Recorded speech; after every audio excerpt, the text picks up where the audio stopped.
வணக்கம். ஆகாஷ்வாணி.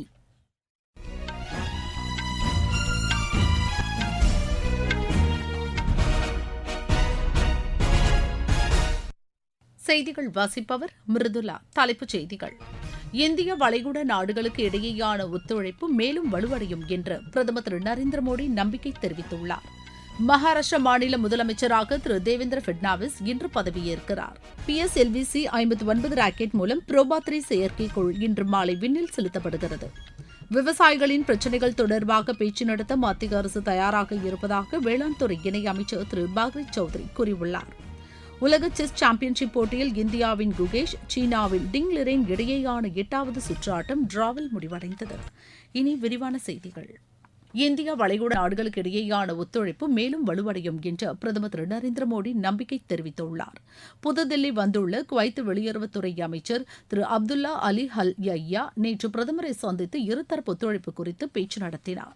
வர்த்தகம், முதலீடு, எரிசக்தி, தொழில்நுட்பம், கலாச்சாரம், இருநாட்டு மக்களுக்கு இடையேயான நட்புறவு மேலும் வலுப்படுத்துவது குறித்து இரு தலைவர்களும் அப்போது விவாதித்தனர்.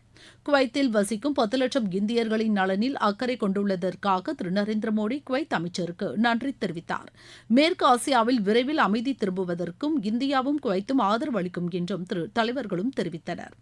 அதைத் தொடர்ந்து வெளியுறவுத்துறை அமைச்சர் டாக்டர் ஜெய்சங்கரை குவைத் வெளியுறவுத்துறை அமைச்சர் சந்தித்து பேசினார். இரு நாடுகளின் வெளியுறவுத்துறை அமைச்சர்கள் நிலையில் கூட்டு ஆணையம் ஏற்படுத்துவதற்கான ஒப்பந்தத்தில் இருவரும் கையெழுத்திட்டனர். அப்போது பேசிய திரு ஜெய்சங்கர், வர்த்தகம், முதலீடு, எரிசக்தி, தகவல் தொழில்நுட்பம், கலாச்சாரம் உள்ளிட்ட பல்வேறு துறைகளில் குவைத்துடனான ஒத்துழைப்பை வலுப்படுத்த இந்தியா உறுதிபூண்டுள்ளதாக கூறினார். குவைத்தில் வசிக்கும் இந்தியர்கள் இரு நாடுகளுக்கும் இடையேயான இணைப்பு பாலமாக திகழ்கின்றனர் என்றும் அவர் தெரிவித்தார். இந்த சந்திப்பின் போது பேசிய குவைத் அமைச்சர், தமது நாட்டின் முக்கிய நட்புறவு நாடாக இந்தியா திகழ்கிறது என்று கூறினார். உணவு பாதுகாப்பு, இணையதள பாதுகாப்பு ஆகியவற்றில் இரு நாடுகளும் இணைந்து செயல்படுவதாகவும் திரு அப்துல்லா அலி அல் யய்யா தெரிவித்தார். பிரதமர் திரு நரேந்திர மோடியின் சிறந்த நிர்வாகம் காரணமாக உலகில் கடந்த 10 ஆண்டுகளில் இந்தியா பெரும் முன்னேற்றம் அடைந்துள்ளதாக ஆக்ஸ்போர்ட் பல்கலைக்கழக பேராசிரியர் சௌமித்ர தத்தா கூறியுள்ளார். இது தொடர்பாக ஊடகம் ஒன்றுக்கு பேட்டியளித்த அவர், மிகப்பெரிய பொருளாதார சக்திமிக்க நாடு என்ற நிலையை நோக்கி இந்தியா சென்று கொண்டிருப்பதாக தெரிவித்தார். நாட்டில் உள்கட்டமைப்பு திட்டங்கள் பெருமளவு நிறைவேற்றப்பட்டுள்ளதாகவும் அவர் பாராட்டு தெரிவித்தார். நாட்டில் சிறுமிகளின் பாலின விகிதம் அதிகரித்து வருவதாக மத்திய மகளிர் மற்றும் குழந்தைகள் மேம்பாட்டுத்துறை இணையமைச்சர் திருமதி சாவித்ரி தாக்கூர் தெரிவித்துள்ளார். மாநிலங்களவையில் நேற்று கேள்வி நேரத்தின் போது இதனை தெரிவித்த அவர், 2014-15 ஆண்டில் 1000 ஆண்களுக்கு 918 பெண்கள் என்று இருந்த நிலையில் கடந்த நிதியாண்டில் அதன் எண்ணிக்கை 930ஆக அதிகரித்துள்ளது என்று கூறினார். பள்ளிகளில் சிறுமிகளின் சேர்க்கை விகிதமும் அதிகரித்துள்ளதாக திருமதி சாவித்ரி தாக்கூர் தெரிவித்தார். ஆயுஷ்மான் சுகாதார திட்டத்தின் கீழ் ஆயுத காவல் படை, அசாம் ரைபிள்ஸ், தேசிய பாதுகாப்பு படை, தேசிய பேரிடர் மீட்புப் படையினர் மற்றும் அவர்களது குடும்பத்தினருக்காக 41 லட்சத்திற்கும் மேற்பட்ட சுகாதார அட்டைகள் வழங்கப்பட்டுள்ளதாக மத்திய உள்துறை இணையமைச்சர் திரு நித்யானந்த ராய் தெரிவித்துள்ளார். மாநிலங்களவையில் கேள்வி நேரத்தின் போது இதனை தெரிவித்த அவர், இந்த திட்டத்தின் கீழ் 14,77,000 இழப்பீடு கோரிக்கைகளுக்கு தீர்வு காணப்பட்டுள்ளதாக கூறினார். மகாராஷ்டிர மாநில முதலமைச்சராக திரு தேவேந்திர பட்னாவிஸ் இன்று பதவியேற்கிறார். மும்பையில் இன்று மாலை ஆசாத் மைதானத்தில் நடைபெறும் பதவியேற்பு நிகழ்ச்சியில் ஆளுநர் திரு சி பி ராதாகிருஷ்ணன் அவருக்கு பதவி பிரமாணம் செய்து வைக்கிறார். இந்நிகழ்ச்சியில் பிரதமர் திரு நரேந்திர மோடி, மத்திய அமைச்சர்கள் மற்றும் தேசிய ஜனநாயக கூட்டணி ஆளும் மாநிலங்களின் முதலமைச்சர்கள் பங்கேற்கின்றனர். முன்னதாக நேற்று நடைபெற்ற பிஜேபி சட்டப்பேரவை உறுப்பினர்கள் கூட்டத்தில் அதன் குழு தலைவராக திரு பட்னாவிஸ் ஒருமனதாக தேர்ந்தெடுக்கப்பட்டார். இதனைத் தொடர்ந்து திரு பட்னாவிஸ் கூட்டணி கட்சி தலைவர்களுடன் இணைந்து ஆளுநர் திரு சி பி ராதாகிருஷ்ணனை சந்தித்து ஆட்சி அமைக்க உரிமை கோரினார். இதனை ஏற்றுக்கொண்ட ஆளுநர் புதிய அரசு அமைக்குமாறு திரு தேவேந்திர பட்னாவிஸுக்கு அழைப்பு விடுத்தார். விவசாயிகளின் பிரச்சினை தொடர்பாக பேச்சு நடத்த மத்திய அரசு தயாராக இருப்பதாக வேளாண் துறை இணையமைச்சர் திரு பாக்ரி சௌத்ரி கூறியுள்ளார். நாடாளுமன்ற வளாகத்தில் நேற்று செய்தியாளர்களிடம் பேசிய அவர், விவசாயிகள் தங்களுடைய பிரச்சினைகள் குறித்து அரசிடம் பகிர்ந்து கொள்ள வேண்டும் என்று தெரிவித்தார். அதற்கு தீர்வு காண்பதற்கான வழிவகைகளை அரசு மேற்கொள்ளும் என்றும் திரு பாக்ரி சௌத்ரி கூறினார். நீங்கள் கேட்டுக்கொண்டிருப்பது ஆகாஷ்வாணியின் செய்தி அறிக்கை.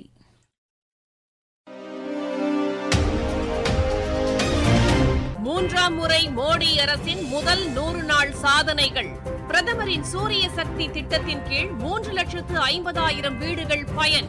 இளையோருக்கு திறன் மேம்பாட்டு பயிற்சிக்கென 2 லட்சம் கோடி ரூபாய் மதிப்பிலான தொகுப்பு திட்டம். நடுத்தர வர்க்கத்தினர் பயன்பெறும் வகையில் தங்கம் மற்றும் வெள்ளிக்கான சுங்கவரி 6%ஆகவும் பிளாட்டினத்திற்கான சுங்கவரி 6.4%ஆகவும் குறைப்பு. உற்பத்தி துறையின் வளர்ச்சிக்கு உத்வேகம், கூடுதல் வேலை வாய்ப்புகள் உருவாக்கம். வேளாண் விளைபொருட்களுக்கான குறைந்தபட்ச ஆதரவு விலை அதிகரிப்பு.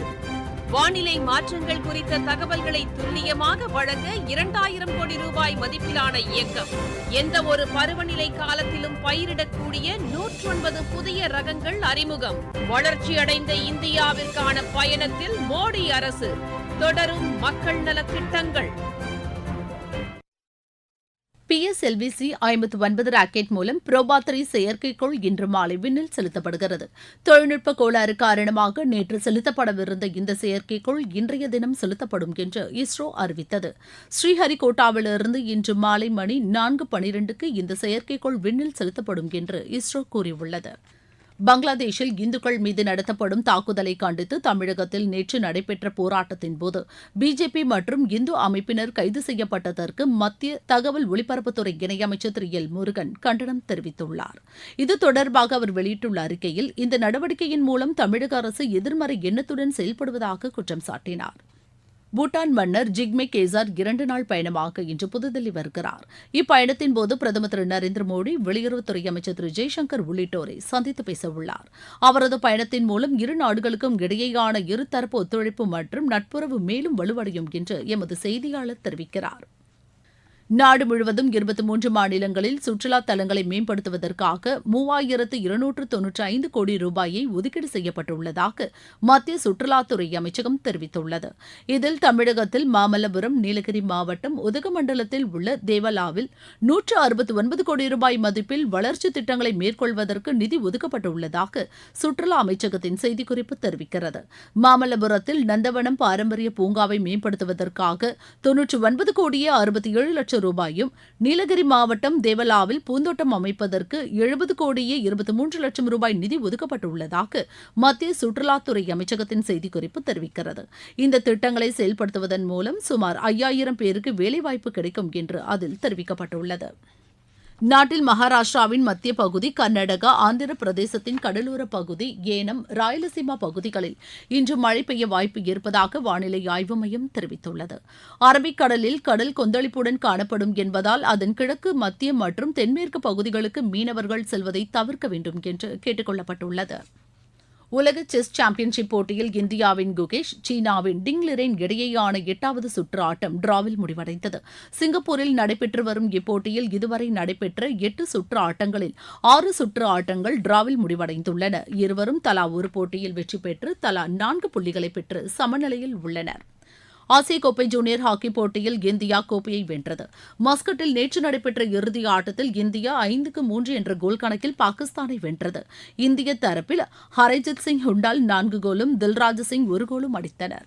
இந்த வெற்றியை அடுத்து ஆசிய கோப்பை ஜூனியர் ஹாக்கி போட்டியில் 5வது முறையாக இந்தியா கோப்பையை வென்றுள்ளது குறிப்பிடத்தக்கது. சையத் முஸ்தாக் அலி கோப்பைக்கான 2020 கிரிக்கெட் போட்டியில் தமிழக அணி இன்று உத்தரகாண்ட் அணியை எதிர்கொள்கிறது. இந்தூரில் இப்போட்டி மாலை மணி 4:30க்கு தொடங்குகிறது. கவுஹாத்தி மாஸ்டர்ஸ் பேட்மிண்டன் போட்டியில் இந்தியாவின் கருணாகரன், எம் சுப்பிரமணியன் ஆகியோர் காலிறுதிக்கு முந்தைய சுற்றுக்கு முன்னேறியுள்ளனர். ஆடவர் ஒற்றையர் பிரிவு 2வது சுற்றில் கருணாகரன் 19-21, 21-16, 21-17 என்ற செட் கணக்கில் சீனாவின் ஜி யுங் வாங்கை வென்றார். மற்றொரு ஆட்டத்தில் எம் சுப்பிரமணியன் 21-10, 21-8 என்ற செட் கணக்கில் சகநாட்டு வீரரான அபியான் சிங்கை வென்றார். மீண்டும் தலைப்புச் செய்திகள். இந்தியா வளைகுடா நாடுகளுக்கு இடையேயான ஒத்துழைப்பு மேலும் வலுவடையும் என்று பிரதமர் திரு நரேந்திர மோடி நம்பிக்கை தெரிவித்துள்ளார். மகாராஷ்டிரா மாநில முதலமைச்சராக திரு தேவேந்திர பட்னாவிஸ் இன்று பதவியேற்கிறார். PSLV-C 59 ராக்கெட் மூலம் புரோபா-3 செயற்கைக்கோள் இன்று மாலை விண்ணில் செலுத்தப்படுகிறது. விவசாயிகளின் பிரச்சினைகள் தொடர்பாக பேச்சு நடத்த மத்திய அரசு தயாராக இருப்பதாக வேளாண் துறை இணையமைச்சர் திரு பாக்ரி சௌத்ரி கூறியுள்ளார். உலக செஸ் சாம்பியன்ஷிப் போட்டியில் இந்தியாவின் குகேஷ், சீனாவின் டிங் லிரென் இடையேயான 8வது சுற்று ஆட்டம் டிராவில் முடிவடைந்தது. இத்துடன் இந்த செய்தி அறிக்கை நிறைவு பெற்றது.